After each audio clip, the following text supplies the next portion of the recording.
Alam nyo ba mga idol na konektado ang ating Facebook sa ating email account? Isa yan sa mga dahilan mga idol kaya mabilis mapuno ang storage ng ating email or ating Gmail account. At alam nyo ba mga idol na pwedeng i-turn off ang mga notification na ito na natatanggap natin galing mismo kay Facebook para hindi na mag-appeal kay email at para maiwasang mapuno ang ating Gmail account. So sa mga hindi pa nakakalam nito, sundan nyo lang po ako.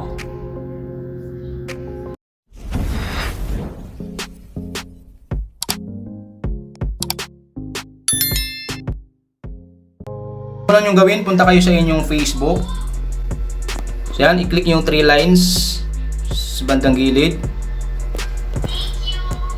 Tapos makikita nyo yung settings icon. Click nyo yan. Tapos dito mga idol, dito sa may preferences, pindutin nyo yung notification.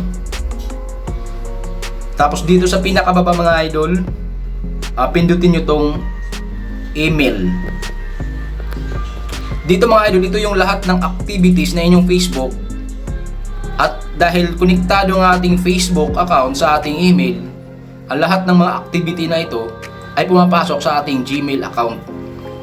So ang option yun mga idol, pwede nyo pong i-turn off yung mga activity na yan na ayaw nyong pumasok sa inyong email account.